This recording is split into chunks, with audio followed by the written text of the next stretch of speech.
Sympa de m'avoir invité, parce que moi je suis pas tout à fait journaliste, et puis j'ai plutôt pour habitude de critiquer beaucoup les journalistes, surtout le service public aussi, parce que j'ai beaucoup d'attentes envers le service public.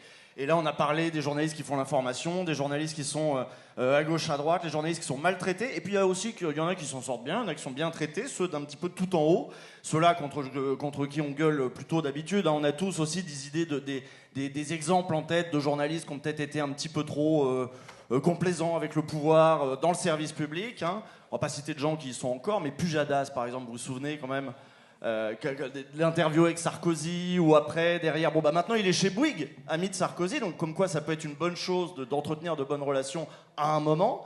Et puis bon, voilà, on sait que ça peut être parfois un petit peu pénible, des émissions comme Les Informés de France Info, voilà, parfois c'est pénible. Mais en même temps, moi je les critique d'autant plus que c'est le patrimoine de ceux qui n'en ont pas, normalement, le service public, et j'y tiens, et je dois beaucoup au service public. Et c'est là-dessus que je voudrais défendre vraiment le truc, parce que si on n'a plus ça, on est un peu dépossédé. J'entendais Rachida Dati nous dire, quand elle voulait se défendre du fait que oui, alors ça pourrait commencer à ressembler à l'ORTF, c'est vrai, mais après tout, c'était pas mal, l'ORTF. Vous vous souvenez qu'elle a dit ça, hein? Parce que y avait, je sais plus, les dossiers de l'écran, et puis le lendemain, le patron et l'ouvrier avaient vu la même émission et ils pouvaient en parler. C'est ce qu'elle a dit. Et moi, j'ai l'impression que les patrons ont assez de chaînes et ont assez de télé qui leur plaisent comme ça, et que le service public, au contraire, c'est né de la lutte, et la division même entre toutes ces entités différentes, c'est né d'une lutte sociale, c'est un conquis social. Et on va en parler vite fait. Moi, je dois beaucoup à France Culture, par exemple. France Culture, ça a été mon université populaire. Bravo à France Culture. Il y a des gens qui travaillent à France Culture, là ? Bravo, merci. Parce que moi, je me souviens encore, c'était mon prof de philo qui m'avait dit faut écouter France Culture. Là, j'avais 18 ans et moi, j'ai une famille de prolos, il n'y avait pas la culture à la maison et tout, donc j'apprends plein de trucs. Je me souviens de la mort de Derrida, encore. On est au début des années 2000 et il nous parle de la mort. Je sais même pas qui c'est, Derrida, mais j'entends des entretiens et j'apprends ce que c'est que la déconstruction. Donc après, je vais acheter non, je l'ai pas acheté, c'est pas vrai, je suis allé à la médiathèque pour lire. Bah ouais, ça fonctionne, c'est un service public, ça fonctionne comme ça. Et j'essaie de lire Derrida, je comprends rien, mais rien du tout. Mais grâce à France Culture, je sais ce qu'il faut en dire, voilà, de Derrida. Alors, ça a changé. Ça a changé, parce qu'aujourd'hui, si on écoute Signe des Temps, Réplique, ou certains invités de la matinale, on se dit que Derrida, la déconstruction, tout ça, c'est du wokisme, et que c'est pas si bien. Mais voilà, en France Culture, j'ai appris plein de trucs.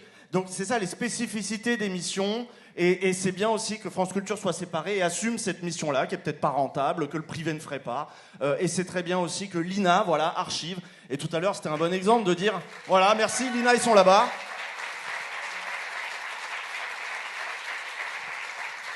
Donc moi, pareil que Marine Tondelier, j'avais écrit si Marine Le Pen arrive au pouvoir, donc pareil, exactement pareil. Donc si Jordan Bardella arrive au pouvoir et qu'en effet il y a une seule personne à la tête de tout le bordel là, et que cette personne n'en a rien à foutre des archives et oublie d'archiver, je sais pas, se dit les débats de France 3 avec les candidats du RN sans média training là, vous vous souvenez, pourrait oublier de les archiver, on pourrait perdre d'autres trucs, je sais pas.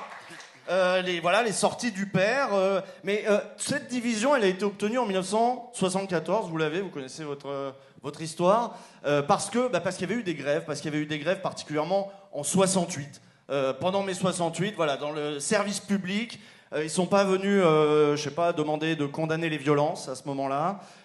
Et c'est vrai qu'on se demanderait ce qu'ils feraient aujourd'hui, là, nos grands journalistes, s'il y avait un truc comme 68 aujourd'hui, si Macron se barrait à Baden-Baden, la malle, pas la malle, on sait pas. Mais à l'époque, ils ont essayé de descendre dans la rue et ils se sont fait recevoir. Parce que l'ORTF avait la réputation d'être justement la télé de l'État, la radio de l'État. Et ça les a chiés aussi, parce que l'ORTF, c'était 11 000 salariés, c'était 600 journalistes.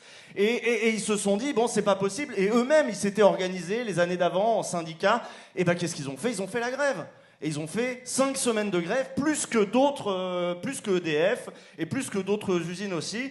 Et après, ça n'a pas pu rester comme ça longtemps. On a supprimé le ministère de l'Information. Et une des premières grosses réformes qui fait que le service public de l'audiovisuel en France n'est pas un média d'État, c'est justement d'avoir séparé ces entités pour qu'on n'entende pas la même chose dans chaque télé, dans chaque rédaction, dans chaque radio. Et donc, voilà, c'est là-dessus que Rachida Dati veut revenir. Donc, bravo pour la grève, bravo pour les 2 jours de grève, et puis aussi bravo pour les 5 semaines de grève en 68 aussi. Et s'il faut attendre 5 semaines sans France Culture, voilà, s'il faut que je fasse 100 LSD, Les Pieds sur Terre, le journal de 18h, je ferai 100 pendant 5 mois s'il faut même. Et je sais pas s'ils seront encore là après 2 ans de Dati, ou après même 1 an après la réforme de Dati. Donc force à tout le monde. Et lâchez rien, on est avec vous.